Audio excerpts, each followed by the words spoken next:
Hello, and welcome to A Night with the Dark Knight, the show that takes a look at Batman through the ages, for better or for worse. With your dynamic duo, Aidan Gula. And me, George Ellis. And in today's episode, we will unfortunately be talking Batman Forever. Yeah. You know, when I said let's watch Batman Forever, I thought it'll be a fun romp. Maybe it won't be as bad as I thought it was. It'll just be something nice, kind of EDW style. We can big it up a bit, you know? I finished watching that today, and I hated every moment of it. Part of the reason we're doing it is because we'd be like, Batman Forever's got a bad rap, so let's give it a second chance. Yeah. Why did we do that? This was so much worse than I remember it being. This was probably the worst idea I've ever had for A Night with the Dark Knight. I've tried to pick stuff that's good. I shouldn't have picked this. I'm so sorry, Aidan. But it's like some things that I loved I loved this film when I was a kid. Like absolutely loved it. I think I probably preferred this to Batman 89 when I was a kid. So I thought there's a lot of things I liked when I was a child that I watch now, and you could still say they're bad, but I enjoy them because I enjoyed them as a child. This has not passed that test. I think it's it's a very strange film. We'll really lean into the Riddler later, because my word, is he not the Riddler. No one's really themselves in this film. I don't think anyone's really bang on. It's strange. No. And usually, on Exterminating Doctor Who, a common theme we'd have is even when the episode was bad, the Doctor kind of lifted it up. And a few times, even on this podcast so far, we've kind of gone, this isn't great. Like with Justice League, some things were like, this isn't great. But this kind of thing that Batman did was kind of all right. I have one positive point about Batman here that I actually prefer here to 1989. Oh. But other than that, nothing. Yeah, there are no positives to this film. It very much. When there are positives, they'll introduce something, and I'll write a positive note about it, and I go, you know what? I like that. Then the very next thing they do is awful, and that's what carries on. It's a very well balanced film in the sense that it will give you something semi-decent and then blow it up the next frame. It's very good at doing that. This reminds me so much of when we do the EDW ones and we're watching some of the Jodie era, because all of my notes are just me saying, what the hell is this? What's going on here? I mean, my biggest section of notes here is the Circus, because we've delved into Robin a bit. I really do like Robin. My notes on the Circus here are just me getting very angry because it's not at all what I want from Robin at all. I mean, they gave him a brother. Yeah, but it's strange. Of all places to begin, it's an odd place to begin this. But I wrote Robin's backstory with it being Two-Face instead of Tony Zuko. I thought that makes sense for this universe because we've already got two villains in this film. Do you want to throw another one in? Not really. So I thought that I'm fine with that. Yeah. Rest of the scene, mind. I'm Batman. Shut up. You shut up. Shooting everywhere. The family foot. I was like, no. The bomb that had 4 seconds left and you rolled it off and it took about 10 seconds to then hit the ground, then hit the water and then blow up. I thought, right, no, please just stop. I got an hour into this film. It wasn't even an hour. I checked. I was 56 minutes into this film and I went, God, we must be wrapping up now. And I had an hour and 5 minutes left. And I was like, how is there possibly that much time left? Which is going to segue what do you want to say before I segue? I was going to say the final act is so much longer than the rest of the film. It's like an hour long for just that final act. It just goes on forever. But my segue was going to be is that there is a Schumacher cut out there. Oh. That does exist. And now this is, I think, a good place to begin is the difference between this and what Tim Burton had planned. There is a Schumacher cut that exists out there that is 170 minutes long, which is 2 hours 50. So an extra hour added onto this of stuff that was lost on the cutting room floor. Could that save it? I mean, Well, I think this is where we're going to begin, because obviously we've done Batman 1989, and since you've watched Returns, I haven't watched Returns since, but it's fine. It's not like it carries on, is it? And then so many things that they could have just gone, yeah, this is the same universe. Let's carry this on. They've just gone, nah, different universe, but kind of the Batman same. even has a line where he says, "I never fell in love with anyone." In Tim Burton's universe, he fell in love with two people consecutively, like within 2 years of each other. Here's story time, educational hour with Aidan. Lovely. So, do you remember when I told you not long ago that Warner Brothers on the new Robert Pattinson film apparently said about it, it's a bit dark, don't you think? You remember when I told you that information? I do, yes, and I was angry because... Well, it turns out history repeats itself, because that's exactly what they said about Batman Returns. They went, it's a bit dark, isn't it? And yeah, that film is dark by those standards. And I found out there was it was poorly received at the time, Batman Returns. Not many people liked it. And there was, we never really get these anymore. I quite miss them. But when you get public outrages and you get whole television shows dedicated to discussing either side of the debate, and it was that kind of censor this film, ban this film, that kind of thing kicked off about Batman Returns. And it's all very corrupt, really, because it's all about merchandise and corporate things. And then McDonald's had to issue an apology because they made Happy Meals with Batman toys in, and everybody was kicking off. And they were saying, well, this film isn't for kids. So McDonald's had to go, okay, we're sorry. And they had to put out an advert that was an apology.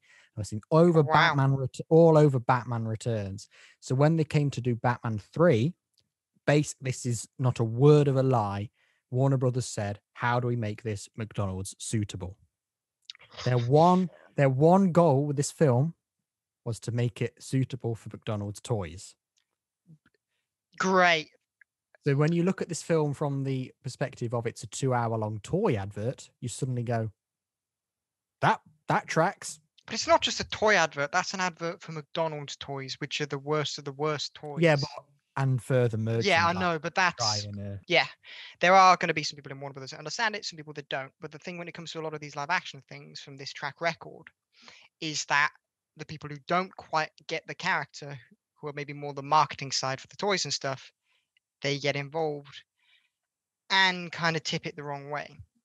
Whereas if you maybe get the people who just know the character from the animation to maybe work on the films, like the live action stuff, maybe that'd go better. It's very interesting. It's just we will see what happens to Robert Pattinson's The Batman, and whether or not Warner Brothers' intervention was from either the one side that get the character or the other side that just think he's a bit too dark. We'll see. I thought it was really interesting to see how that's happening for this current film, and that's exactly what happened here. Because I was telling you, I think a way to come at this film really is by saying, was Batman 3 just inevitably doomed? Because all three versions that could have existed, you've got the Tim Burton version, you've got the Joel Macker original version, and then you've got what I'm going to call the Warner Brothers McDonald's version, which was the one that got released. All three sound atrocious. Like abysmally bad. So it's just like, was it just... Because obviously we know the version we've got. That's the one we're going to be discussing today. The Tim Burton one is just odd. What do you know about the Tim Burton one? Because the things I found out this morning, I'm just like, why would you do that? Thing is, this is what I know, but you can fact check me. List it, and I'll... Harvey Dent. I'm pretty sure he was going to become Two-Face. That was part of the plan. Yep. With Billy D returning. Obviously. I know Robin was going to be in it. Yep, played by... I don't know who was going to be played by. Marlon Wayans. Who's Marlon Wayans? He's a comedian. You'd know him if you Googled him. Oh. Do you know the guy with the afro in the Scary Movie films? I think I do. Marlon Wayans. Wayans is Wayne. That's some... Oh, I see. at the time he could have worked. Are you sure? Because the Scary Movie films weren't long after. I mean, he's not the best of actors from what I've seen him in. He might have been good in it, but I can't. He was Robin anyway, and he was actually. It was so he. It's not even it's not even a case of he could have been. He was literally paid already because he was Robin, and he had a costume and everything. He was paid, so he still has. He's said this a few times. And there was an interview with him not long ago where he said, "I've got photos of me in the Robin outfit." And I still had that, I had the money because they paid me to say, here's what you get up front. And then they kind of paid him to say, we've terminated your contract, so we'll just pay you what we would have paid you, kind of thing. Dude got paid for nothing. Basically, yeah, he got the best deal. That's a cushy job. Just try on this suit. We'll pay you. That's about it, really. But the thing is, I haven't seen him in anything great, and I've only ever seen him in terrible stuff. So I'm leaning towards it probably wouldn't have worked as him as Robin. But he may have been good, he might not have been. It's that kind of thing, because I never saw him play the character. I can't say for certain if he was going to be bad. But how old was he at the time? Because one of my problems with Chris O'Donnell as Robin is he's about 30. That's how he looks. No, he doesn't. He looks like 25. But it's like for a young Dick Grayson Robin, why is everyone so old? Yeah. It's a very valid point. So if he was going to be, he would have been 23 at the time. That's old. That's too old. It's probably would have looked that age. I don't think that would have worked. Probably roughly the same age as whatever his name is who plays Chris O'Donnell. That's it. Who plays him in this. It's just So anyway, that's Robin. That's what you know about Robin. What else do you know about the Tim Burton one? No, that's about it from the top of my brain. Okay, well, here's some more information about what would have happened. So Keaton would have returned, obviously. Yes, I knew that. But I'm saying that because it wasn't a 100% deal. He said he would after Batman Returns. He said, I will only return to play Batman if the script is good enough. It's not a done deal that I will be back. So yeah, Michael Keaton would have been back. Marlon Wayans would have been Robin, as we've said. Billy Dee would have returned to play Harvey Dent. I would have wanted to see that though. I saw, because when I was doing this research this morning, I was actually, because I said in the Batman 89 episode, I'm not sure if it would have worked him as Two-Face. But then there was an interview that was included in this video I watched with Billy Dee, and he was saying what he based his portrayal of Harvey Dent on. He said there was a real life politician, I don't know what his name was, but he was a politician, evangelical pastor, preacher, and also a playboy kind of thing. So he's like this real life person. It was these three things that none of them went together. And he said he really based his portrayal on that. So I think it would have been a Two-Face who's not all crazy and wild. We'd have been quite kind of smooth and kind of interesting. And I actually think, you know what? I'd actually quite like to see that now. So having seen that, I would have really liked to see Billy Dee to return. But the Riddler was also going to be in it. Okay. Do you know who? I mean, somebody played by somebody I absolutely love. Just with all of these, assume I don't know who it is and just throw it at me. Yeah, I'm going to. I'm just building it up because I'm saying this person I adore with all my being. He is in one of my favorite films of all time. Do I want him as the Riddler? Absolutely not. Robin Williams. Oh. No. I love Robin Williams. He's honestly one of my favorite actors of all time. But Riddler? It's going down the Jim Carrey route, isn't it? It's they've seen the Riddler and they've gone, let's make him comedy, because although Robin Williams can do incredible pathos and that kind of dark, real character, he can play that wonderfully. But it does feel like they've picked two comedians here. Was it going to go down the same kind of route? If so, that's not the Riddler. No. I think he may have been a better portrayal than Jim Carrey, but it also could have been just as bad. Yes. And it could have really tarnished how we think of Robin Williams. Yeah. Could have really hurt his career, actually. Yeah. And so I'm actually really glad that didn't happen, Tim Burton. It feels like everything's going down the route like Batman Forever did, but in a different kind of way, in the sense of big names, let's get them involved kind of thing. Because Robin Yeah. Williams is a huge name, so it's kind of like, why are you bringing him in? And then, Yeah. okay, what's And next? then, well, we've also got another villain in, so you'd have had Two-Face the Riddler and another villain would You've have been really there. got to oversaturate your superhero films. Yes. It's one of my favorite things when they just shove too many villains in, Mhm. and it often elevates the film, I think, because there's just not enough time to focus on Batman as a character. Yes, and that villain would have been the Scarecrow, played Okay. by Brad Dourif, Brad Dourif. Let me give him a Google. who is famous for being the voice of Chucky.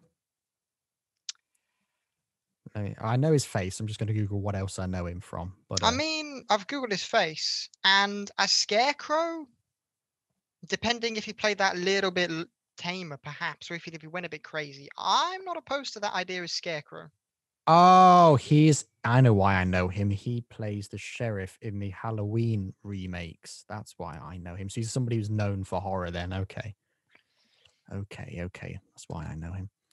So that Honestly, so far he's the only good thing about this. Yeah. About the Tim Burton version. And Billy D, but that was Yes, already but a even thing. even that we're kind of not sure if it would. That could have gone another. Yeah, that could go really well, but also it could go the other way, as you've said. But no, so far it is Scarecrow seems the strongest. And there's two final things. One thing, they were going to redesign the Batmobile into potentially the worst design I've ever seen in my life. It was going to be a scissor shape, so it would have been like that. Yeah. And the only way I can describe it is that it looks like a lobster. So they've got the perfect version of the Batmobile, the perfect Yes. iteration, and they've decided to ruin that. Right. Yes. Okay. So I've just found an image of the Batmobile you're describing, and is it designed by H.R. Geiger? Yes. I love his work in Alien, but this is probably the worst design for Batmobile I've ever seen on the planet. Yes. It's disgusting. Yes, and that's not horrendous. what Batman is. Batman, no. I've never looked at Batman and thought, let's go with disgusting, because he's not. He's cool, scary, but there's never that element. No. That is the worst design for the car I've ever seen. I'll put an image somewhere here so you guys can see it as well. See it if you're watching, yes. So that's again another thing from the Tim Burton one. I know the concept drawing I've just noticed actually says Joel Schumacher on it. So I reckon he probably designed it for Tim Burton, and then when Tim Burton was let go, he's then carried it over. And then even Joel Schumacher's gone, no. Well, I'm glad we got the Joel Schumacher Batmobile if that was the other choice. Yes. And then the final thing that they've said about it is that it was going to be essentially very much focusing on Batman's origin. And it was going to be it was basically going to be Batman Begins, but as the final one in the trilogy, which is an odd thing to do. Strange. That was the original plan. And a lot of that you can kind of see carried over into the Joel Schumacher one, where there's a lot of looking at the past. When he's falling down the hole and he's going to all of that. That was all carried over from Tim Burton one. Because actually the Joel Schumacher cut, saying that one, the difference between that and this one is that it was extremely dark. It was more in the vein of Batman Returns, the original Joel Schumacher one. But again, Warner Brothers went, no. It was still going to be the same villains as we know, but it was also going to be Man-Bat in there. But he wasn't going to be like Man-Bat as an actual villain working with the other villains or something. It was going to be in the cave, wasn't it? Yes, and basically living in Bruce Wayne's head.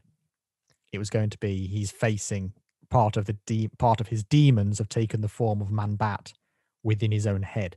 So there were going to be sequences of like just big blank empty spaces with Batman fighting Man-Bat, which is Man-Bat essentially, but he's actually just a representation of Batman fighting his demons. Because Joel Schumacher one was supposed to delve really far into his psyche and trauma. And again, Warner Brothers said the infamous, it's a bit dark, isn't it? And and Joel Schumacher was like, well, it would be if your parents were murdered in front of you. Do you know what I mean? And they went, not going to sell many toys, is it? Honestly. You have to strip it back. I have actually heard all of this before. It's weird. It's like I've repressed all of the repressedness. I've forgotten the new stuff because I've tried to repress the original. Yes. That's not terrible, honestly. I like that idea. Like as an idea of him maybe him fighting what he doesn't want Batman to become, or the demons that kind of Batman feels. Maybe he's just fighting Batman as a sense, like Bruce Wayne Batman fighting, and eventually you get the middle ground. That's fascinating, actually. And over what we got, I'd beg for that any day, because it is. I love Batman when it's. Obviously we've said Batman the Animated Series is probably my favorite version of Batman. I think it's bang on, but it really balances between being light and dark without falling into either side. So that's my favorite. But I do really like it when Batman really does delve into that dark side. Not as its kind of main, this is, but it's always nice to see it kind of dive into that darker side, like with The Dark Knight Returns, where he comes back and he's moodier than ever. But to kind of delve into the psyche of Batman, that would be absolutely fascinating, actually, kind of seeing that interpretation, really. And I think from what I saw in Batman Forever, I'd say my favorite moments from it were actually those flashback scenes, which were carried over from not cut from the Joel Schumacher cut, which apparently exists. It's not like the Snyder cut where they went, it exists, but we've got to shoot 50% of it. Apparently the Joel Schumacher cut exists because the writer, I think it was, I can't think what his name was now, the Akiva Goldsman or something, whatever his name was, something like that. I think it actually is Akiva Goldsman. I think I've even said it's something like that. It's exactly that, I'm pretty sure. But he said that last year he was shown a preview cut of the Schumacher cut, presumably meaning DC and Warner Brothers are gearing up to release it in the wake of Joel Schumacher's death, kind of like a tribute to him. And he said the quote he said was, "A renaissance is coming for Batman Forever," where he said, when you see the Schumacher cut, which is very dark, you'll get more of an appreciation for it. So with that in mind, I then watched it, was like, let's bear this in mind, and then was like, no, I disagree with you. But I don't think this new version would give me a renaissance for the original Batman Forever. It would give me what Zack Snyder's Justice League gave me, and showing me this is the better version. Fuck the other one. That's what's going to happen. But it'd be fascinating to see, and I really do want Warner Brothers to release that. And I'm very grateful for the Snyder Cut being a thing, because it seems like they're more in line with giving the creative people, like the director and the actual main group of people, there, like free reign. Well, not free reign, but much closer more to what they envisioned. Yes, closer to their original vision. That's it, exactly. And it'd be fascinating to see Joel Schumacher's version, because, as I've said, my favorite bit were those flashback scenes, because it felt like Joel Schumacher there did understand Batman as a character. Honestly, during those flashback scenes, seeing young Bruce Wayne and seeing the wake, which we don't often see. We don't see Bruce Wayne at the funeral or that kind of thing often. But seeing kind of Bruce actually at that age trying to deal with that trauma, and Bruce even older still dealing with that trauma, is a very fascinating element. And that was the best bit of Batman Forever. I did enjoy those bits, to be fair, especially when he looked at the Rorschach. How do you say it? Yeah, the Rorschach. When he looks at that, I thought, this is a really nice thing that he's gone, why have you got a picture of a bat? And she's gone, I don't. That's just what you see. I really liked that bit. I mean, it quite clearly is a bat. Yes, I think most people would see a bat, but but no, if it, like as a Rorschach, sake. it's very, very interesting, that, because it's like with Tim Burton's Batman, I'd say Batman's psyche there isn't quite right, because he is very much just Bruce Wayne wearing the bat suit. Whereas in Batman Forever, it does feel very much like Batman and Bruce Wayne are kind of two sides of the same coin, one in the same. And they're fighting constantly in his brain. And he's always thinking about that, even when he's pretending to be Bruce Wayne. And that is probably the strongest element of this film for me by far, the actual Batman interior development, because I'm going to say his some of his stuff he does is a bit terrible. For Yes. example, saying, "Is it the car? Chicks love the car." What? So that is like the final thing I have about the Schumacher cut. The only difference is that it's like just some things as well. Like even the rest of the film would mostly structure the same, but there's just some things even with like the villains. I think it's just quite nice to have a bit these darker moments in there for them too, because like the original, instead of just Two-Face just showing up as he does in this film, he's just kind of just there, isn't he? Already, he's just We straight see away. like his origin on a TV screen for 30 seconds Yeah, most. well, that I don't know how much of that would stay the same, but when we first see it, instead of just going, "Here's Two-Face," there was going to be a whole sequence of him breaking out of Arkham, and apparently that was going to be like really dark. 'Cause he was going to be like really gruesomely murdering people as he breaks out of Arkham. So already I'm like going, okay, so now you're making Two-Face feel like an actual threat. Okay, fair enough. Rather than just being like, "Hey, here's Two-Face," that kind of campy villain who never felt like a real threat at all. He was just No. there. But that scene would have. And there's another scene with the Riddler, which would have made him feel like a threat. And it's in the whole thing where they're breaking into Wayne Manor.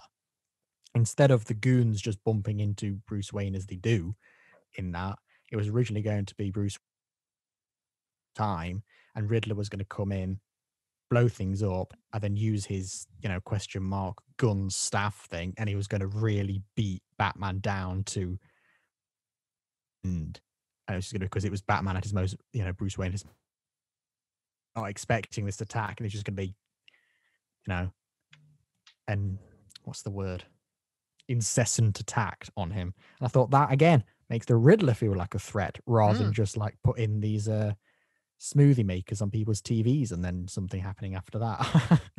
Yeah, no, it'd be great to actually see the characters as more of a threat rather than these caricature versions of their characters they're trying to represent. Like every villain and every character is turned up to 11 in this film. And when I say 11, I mean like 172, because they're all wired like they're going to explode. And I don't get it. Like the Riddler's wound so tight, he's basically the Joker, but wearing green.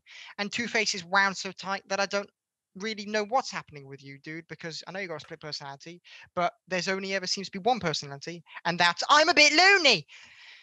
I really despise both interpretations here with a violent passion. Two-Face is, and how as Two-Face as Harvey Dent is a very grounded Batman villain. He's very much a circumstance of Gotham and being that just realistic bad, like he's an extreme reaction to a realistic bad case, split personality disorder. But in this film, it's not that. He's turned into this wild, wacky thing. And then the Riddler isn't this person whose ego gets the best of him and he's pushed to being the Riddler because of kind of corporations and bosses and that kind of thing. Like he's always kind of treated badly, and then he turns into the Riddler because he's trying to show that he is smart and he is better. So whenever Batman gets the better of him, he can't handle that because he has this kind of god complex, weird kind of, his arrogance is his weakness, that kind of thing. And if he is beaten, he can't cope with that because he needs to be the smartest. That's kind of the Riddler kind of simplified. I'm just simplifying the villains here. But in this film, like if you gave me the time, I could write you an essay on what the villains are actually like. But right now but in this film, the Riddler is just, I want to be smarter, but I'm going to also go really insane to the point where I'm a delirious, giggling maniac, which I don't understand for the Riddler. You're not the Joker. You're just not. He isn't. Otherwise, Batman would have one character, and that would be the Joker for all of the things. The Riddler is fundamentally a different character to the Joker, and it's very annoying. This very annoying. I mean, the only good thing about the Riddler in this is the baseline idea for the plot being he wants to get more intelligent by stealing people's intelligence. I don't know how that works, but he wants to do that. And as a concept for the Riddler, kind of a weird version, I can kind of see that maybe working if written very differently, because it is very much he can't get the if it were a Riddler that's been around for a while and he just hasn't been able to beat Batman, then he's turning to kind of he needs to cheat to become more intelligent.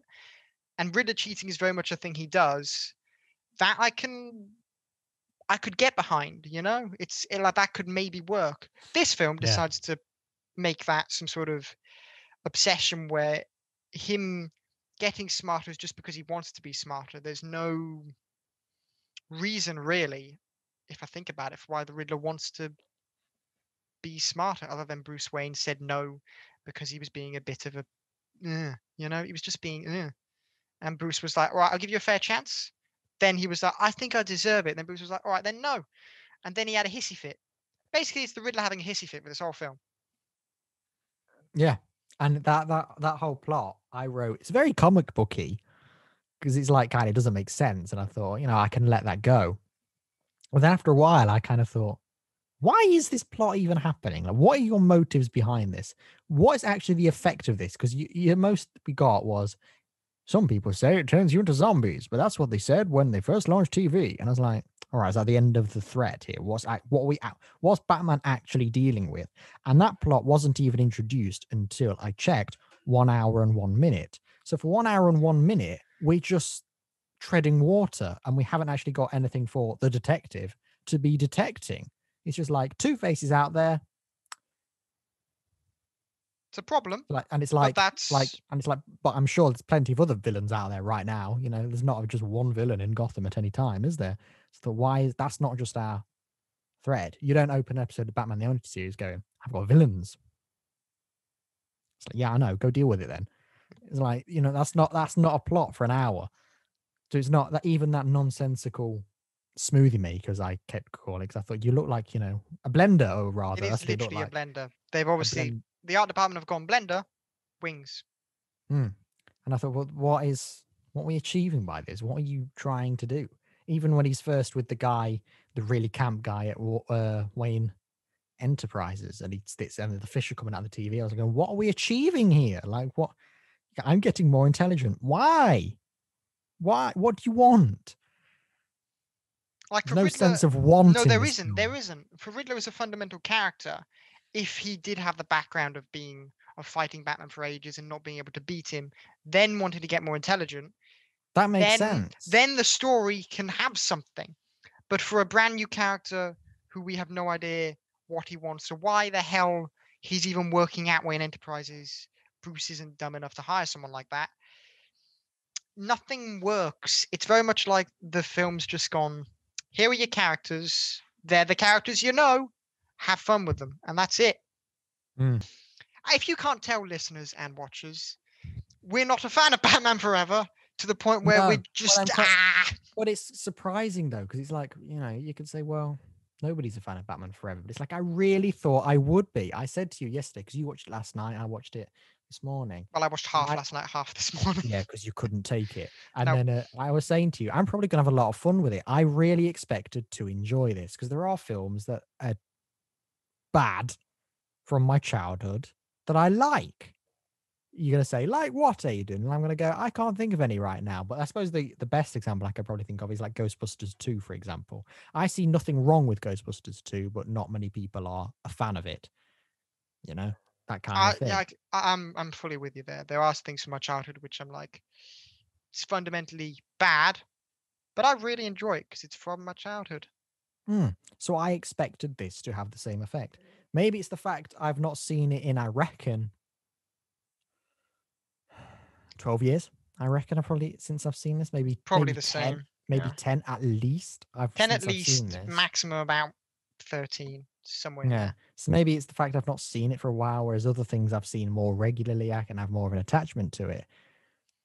But even then, this is something I loved as a child. I know I preferred this to 1989 for quite a while. I know for a fact I did. And yet, why have I seen this again now and gone, it's not worked on me? Because, I think it's just disappointing. That's I how I feel. I know, I get exactly what you mean. It's anger because it's done these dumb things and now you're seeing them for how dumb they are, but it's disappointment for the child version of you which really enjoyed it. It's like, why? It's just, it's Yeah. it makes you feel a bit flat, honestly. And it's just a bit sad. Mm. And it's like, For example, like one thing, there's one scene I can really point to that I thought I'd watch this and go, aha, and have a bit of a connection to it. But I instead was watching it going, what the hell are you doing? And it's the bit when Robin's doing laundry and he's spinning all the things around and flipping them around. Now, I thought I was going to have a connection to that because I know for a fact that whenever I did laundry with my dad, every single time he used to spin things and throw them out and go, hey, I'm like Robin, every single time. It's like, yeah, I get it. Woo, every time. So I thought when I see that, I'll go, well, that's like my dad. But instead, I was like, why is that necessary with all the quick cut edits? Go, I was like, what is this all about? And the bit as well when he goes, right, I'm going to get through that door and spends about 5 minutes leaping from things around. I thought that door would have closed about 15 times by the time you've got there. right, both of those scenes are just. I remembered that laundry scene, but then when I watched it, I was like, right, the music's quite good, but what the hell is wrong with the kid? How is this helping? What? Why aren't you wearing any shoes or anything? He's just barefooted doing his laundry. Yeah, I didn't understand any of that, and it was all wet afterwards, and he There's a washing line in the house as well. And then he That's not going to flicked it up. dry anything. And then you said something to Alfred, and Alfred just looked at him in disgust. And I'm like, that's exactly how I feel, Alfred. I'm with you there. What the hell is wrong with him? And then when he goes to the door, I remember that in my brain. Skippity hop, he's in the room. Quite slick, yeah? In this, skippity hop, bit of a swing onto the curtain, which is not near the door. It's opposite from the door. On the other side of the room. Yeah. Hops down, does a little skim, falls over. Well done, Mr. Acrobat, and smashes his way through. And when he's sliding, manages to turn a corner as well.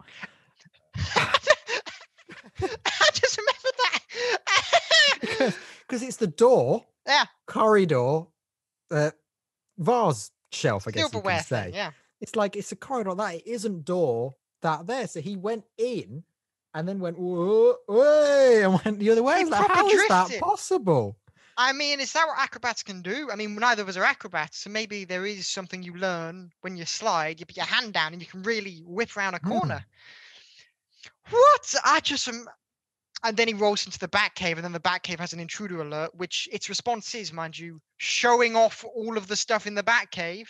Intruder alert. Yeah, all the lights come on and intruder alert. And what was it saying as well? Because it wasn't saying alert. I'm pretty sure it was. Because if it was a very weird pronunciation. It was intruder. Because every time I heard it, what I was hearing was intruder bollocks, intruder bollocks, intruder. And I was like, what are you saying? Because then when the Riddler comes in later and he's going, intruder alert, I went, yeah, but that's not what that's saying. I heard intruder alert. It was either intruder bollocks or intruder pollock. It was something. I thought you're talking about fish or something else. I thought, I don't know what you're talking about here. But it wasn't saying alert. No, I just don't understand. And Alfred as well. Was Alfred? I've always said Alfred is bad influence, and I don't know I like Alfred. I always say he's failed Batman. I've said this every single week. But it never is that more clear than this episode when Alfred's just an arsehole. And it's like Batman says to him at one point, Alfred, why are you letting Robin do this? And he kind of just basically goes, 'cause I am, essentially.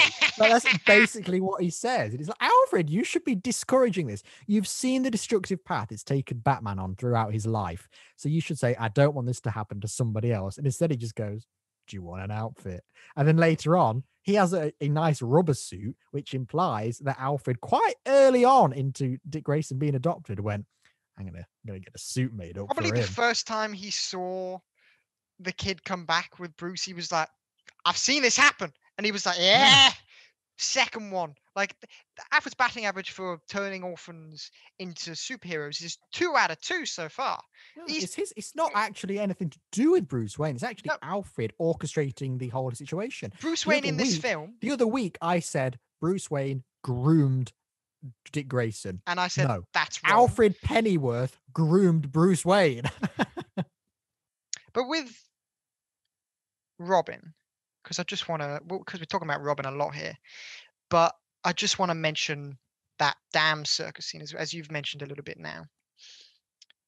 you said that it being Two-Face instead of Tony Zuko, in the context of the film, I can let that slide because otherwise it'd be a bit difficult to kind of force Tony Zuko into this plot, which is already saturated with characters.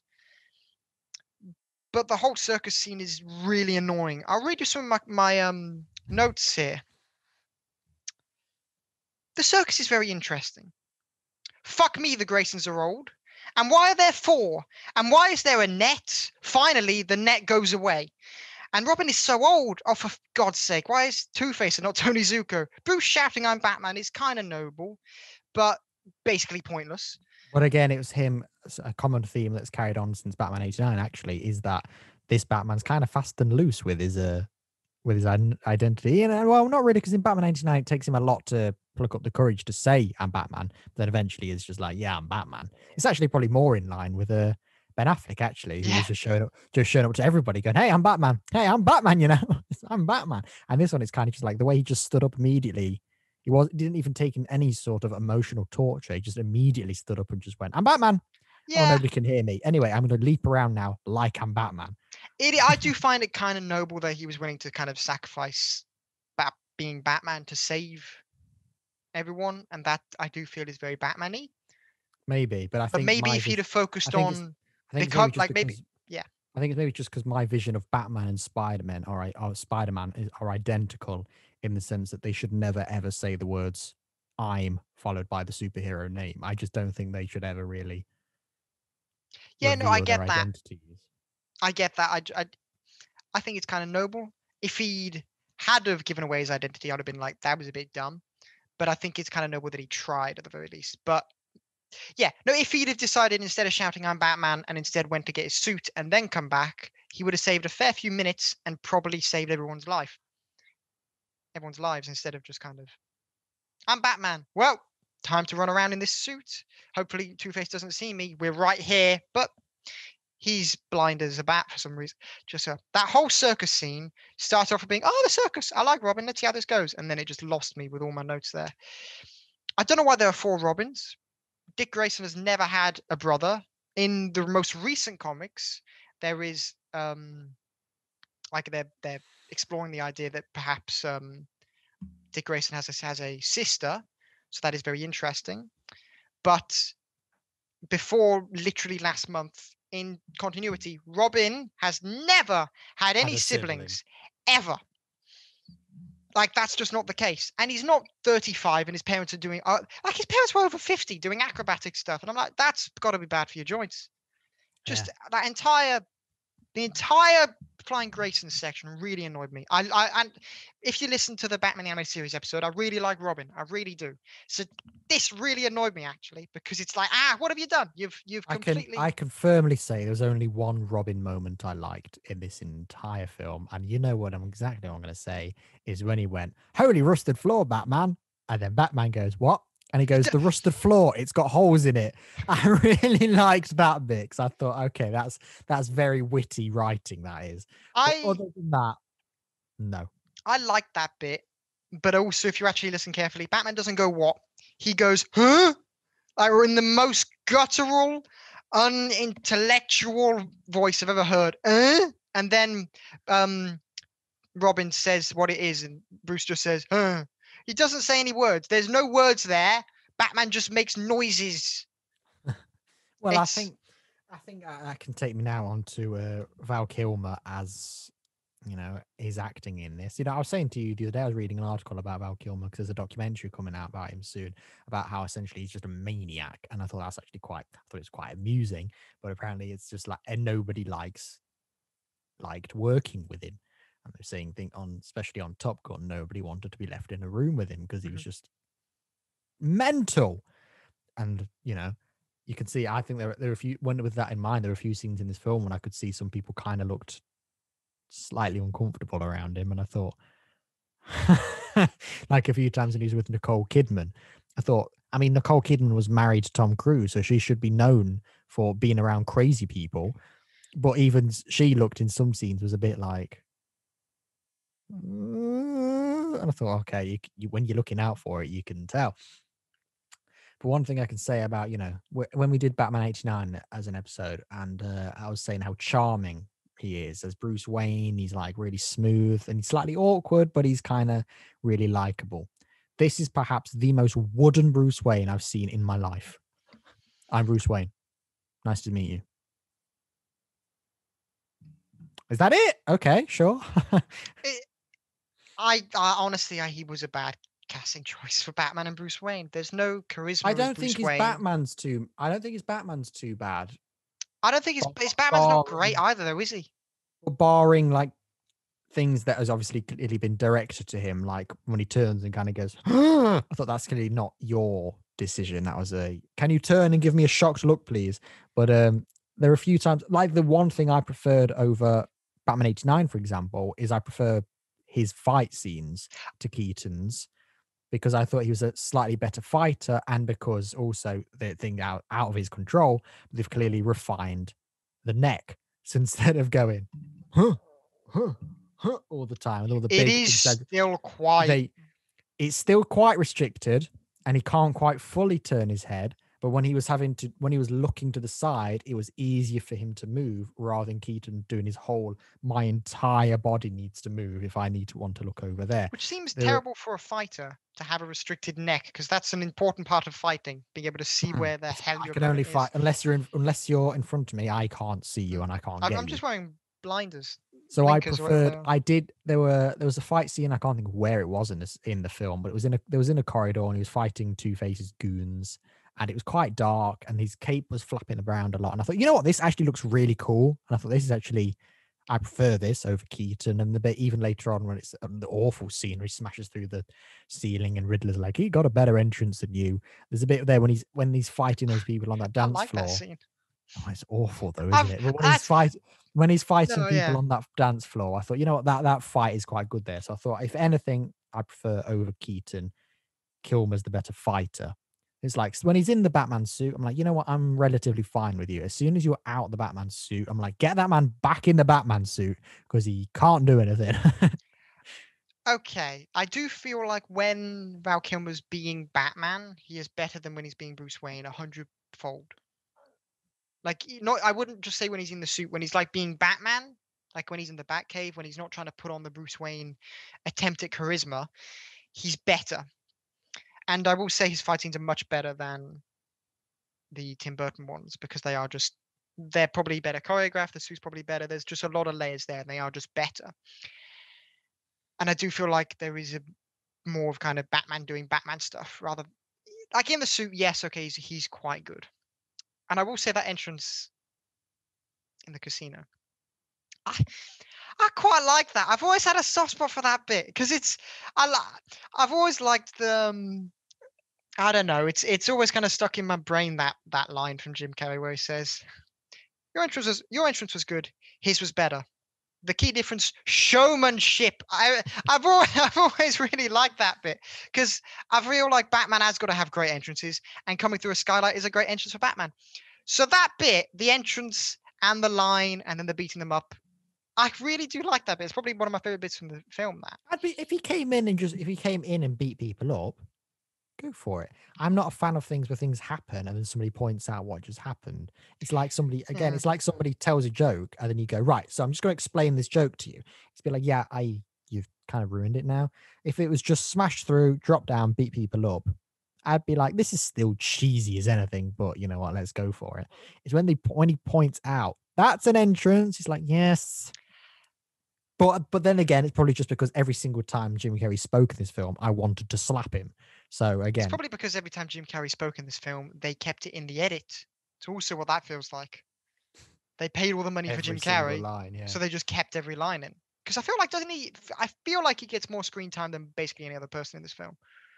Probably. But Batman, as I've said, the writing for Batman's kind of ideals are quite good in this film. I think they're good, and I think they've got the no killing rule down pat. Well done. And I think that's very good. His ideals and that. Whoever wrote his ideals, you at least understand the character. The rest is terrible. But for Batman himself, he's, apart from the ideals, he's not great. He's not terrible. He's just a bit. Bruce Wayne is terrible because he's wooden as all hell, and I he's mean, not yeah, charismatic. when I said he's good in the Batman suit, I meant compared to the rest of the film. If I had to rank my top 5 Batman, he wouldn't be in it. Of course.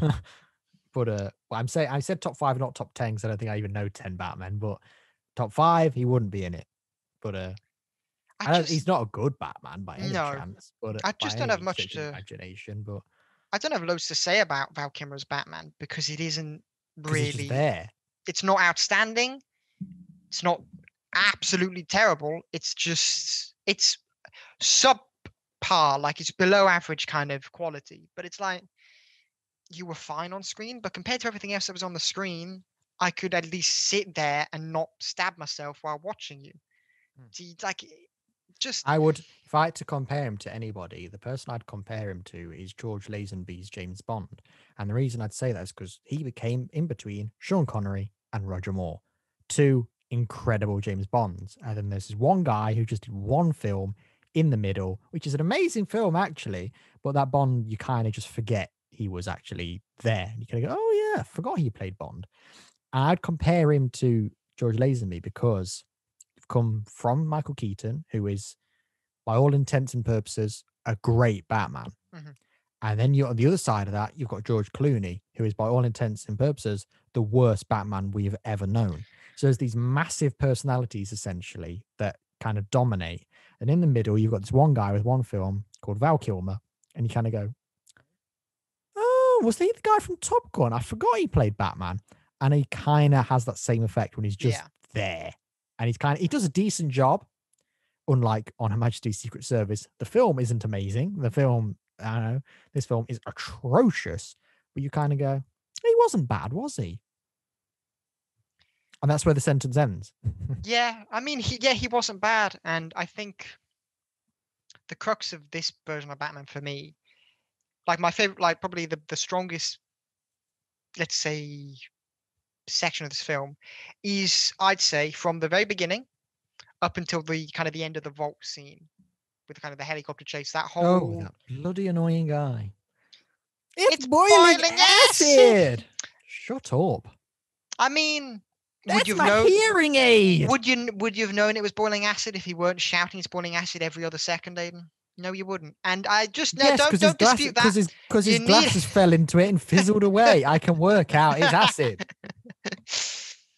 But I did quite like that kind of opening bit because it did feel kind of very comic booky. He swings the bloody vault back into the hole, and I thought, oh, for God's sake! Yeah. That was the first time in this film I was like, okay, I can see where this is going now. After I'd had so much hope for it, when that bloody thing, it was out of control, it swung off a helicopter and then managed to go whoop back into where. And the guy didn't manage to get ripped off in the Jeep. Like, no, and when I saw that, I thought I know I know what's happening now. Yeah, I'm not going to enjoy this. Yeah. But that scene, that just kind of the little fight scene when he comes up the elevator, which is probably a Batman moment I do quite like when they all shoot the lift and then he jumps out because he was holding probably. Do you know in the lift where it's got that bit at the top, probably holding up there, jumped out, then beat them up, and that fight scene was quite cool, especially that shot from above where he does the roundhouse and it's got the cape flowing. Quite a good shot that, and I think that was probably the strongest bit of the film from the beginning up until the end of that. Do you know what my favorite shot of Batman was in this? What? It was a very metal bit. It's when he's running out of the fire. And you see a silhouette of Batman in a Dutch angle running out of fire, and I was like, yeah. That I will say, yeah, no. He's literally in the intro for this podcast. Yeah, no, I just forgot about that bit, but no, that bit was very cool. But no, and that opening bit with kind of Batman and that fight scene, which was quite good, not amazing as fight scenes go, because nowadays we've got John Wick, which is amazing, but it was like for the time, quite good fight scene, and but it just seemed like kind of a comic booky style thing, like he just goes, saves the day. It felt like an episode from like a TV show, that first section, and I quite enjoyed it. As soon as really Jim Carrey got introduced, It all falls apart. Yeah, but I don't think that's 100% on Jim Carrey. That's on the entire No, it thing. is. The It writing, absolutely is. it's on the writing. It's on him a hell of a lot, but it's also on kind of the acting for, like, top of the way Tommy Lee Jones portrayed Two-Face. That's terrible. The whole thing, the whole film, in every aspect, takes a nosedive once Jim Carrey's introduced. It's like, it's not like he didn't cause the downside. He's a part of it because he's one of the elements that's terrible.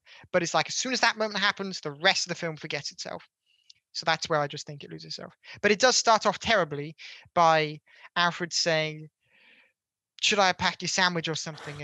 And Batman says, "I'll get drive-through," in his gruff Batman voice. "I'll go drive-through." I actually laughed like a lot at that line because it was so unexpected. Because I thought, right, we started off a Batman film, and I actually laughed as soon as Alfred spoke because the very first line in this Batman film is, "Should I have packed your sandwiches?" I immediately was like, "What the hell?"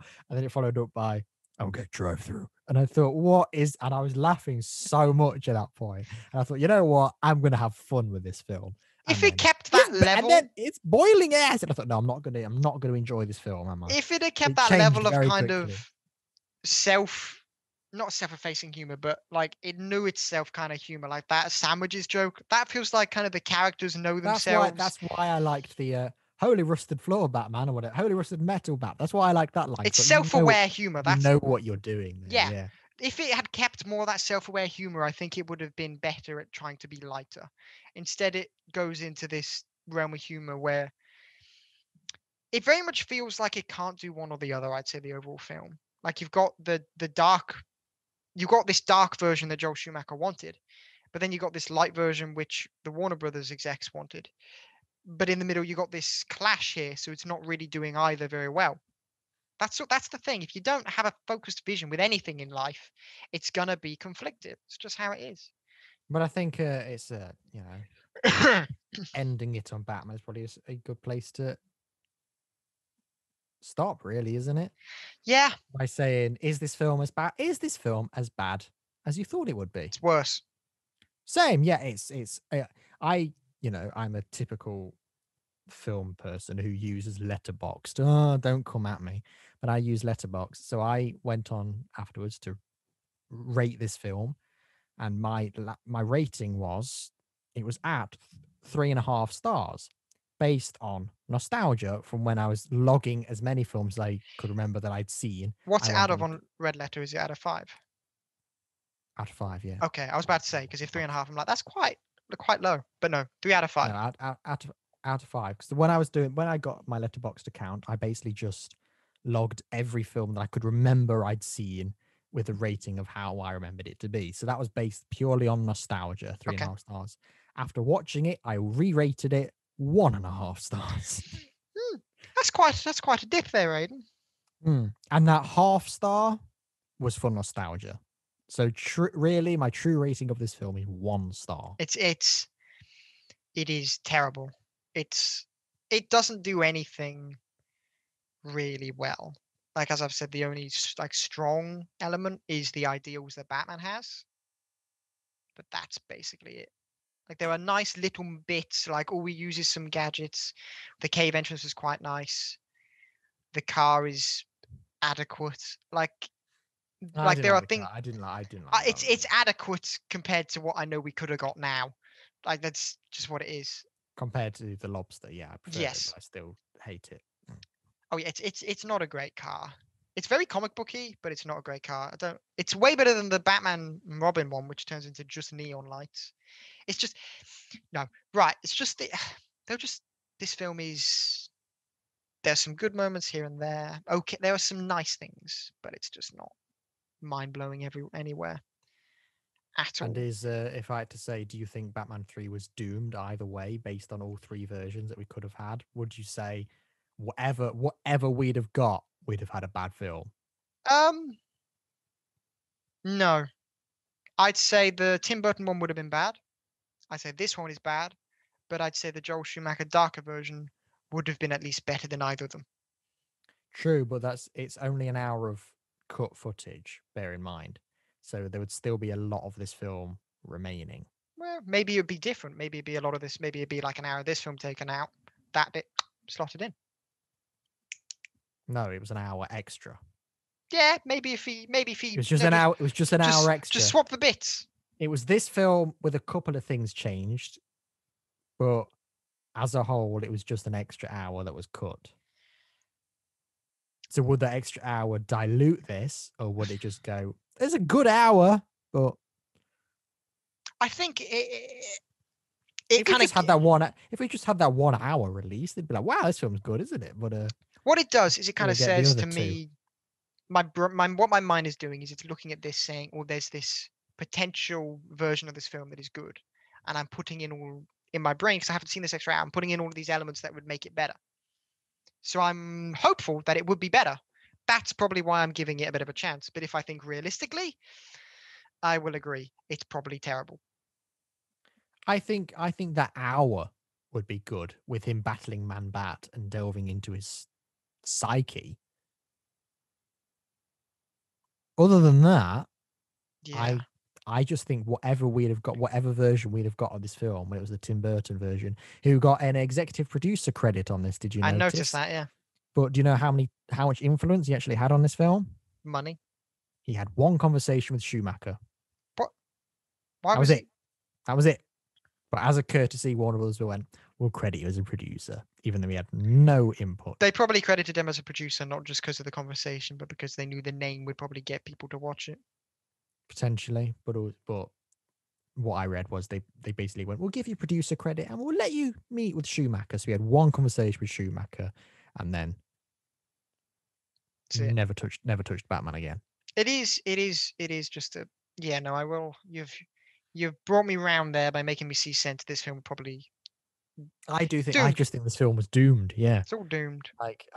Of those three versions, it is doomed. If there was some sort of parallel universe where they made a completely different film by different people, and none of these guys were involved, then maybe we would have had something good. But even Schumacher, it's a weird one because Schumacher made two of my favorite films of all time. So it's like, how did this go so wrong? Like Phantom of the Opera is camp as anything, but it's still really dark. Obviously, it's a musical, but it's like a really dark, and it's camp but dark, balanced really well, which this film doesn't do. And then you've got The Lost Boys, which again is cheesy 80s horror, but it's incredible and has lasted the test of time. There's just this weird blip where he did two Batman films, which I love that he's actually publicly apologized for. And he said, I'm so sorry for making those films. But it's just an odd blip how he managed to, in those two films, Lost Boys was before this and Phantom of the Opera was after this, where he manages to balance dark and camp really well. But for some reason here, the camp just went too far. Yeah. Was it because they were just trying to sell toys, or was it because they were just trying to avoid Batman Returns? Who knows? Was it just bad decisions? Who made the bad decisions? We never, honestly, I don't think we'll ever know, like, fundamentally what went wrong. All we know is something did go wrong, and we've been given this. So, what are we talking next week in episode 6? Wink, wink. I could so ruin that entire little moment there, couldn't I? No, next week we are watching the Batman 1966 movie. Yes. Oh, yes. Of something I've got a very fond memory of, but I don't remember much of it. It's something I did watch a lot as a kid, but I'm very excited to watch it again. Batman 1966. Yes, this is the actually this is the TV series, so the film isn't actually included in this. Oh, but, great. You know, it's all. I don't know whether I got distracted reading the special features. You know, it's you know, same universe, isn't it? I don't know where I'm going to be able to find the Well, I watched it. I don't think I have that DVD anymore. I watched it on, you know, I bought it on Prime last year in the first lockdown, so I know it's there available there. Okay, good. With this fella, look. Because otherwise I'd have to dig out all my old DVDs and find it scratched to hell. Because when I was younger, I was the worst at looking after DVDs. I'm very excited for it to watch. I love it. I love it endlessly. Oh, look, there's King Tut. He's not in it. Thank God. Vincent Price, the Eggman, Egghead, whatever he's called. The thing that'll be very interesting is comparing it to this, because I'm going to watch it and I'm going to just be singing its praises about how it gets the characters right. Well, I've always thought it is a little thing. I'll talk about this next week, but comparing it to the Riddler in this one, the Riddler in 66 is mental. Like he's proper, like proper crazy. And yet, I've never seen that and gone, what are you doing? As I have with Jim Carrey in this. So that's an interesting, that he is being crazy and he's being completely mental. And at times I remember I've seen bits of 66 where I've thought, actually, you'd probably make a better Joker than Cesar Romero actually would.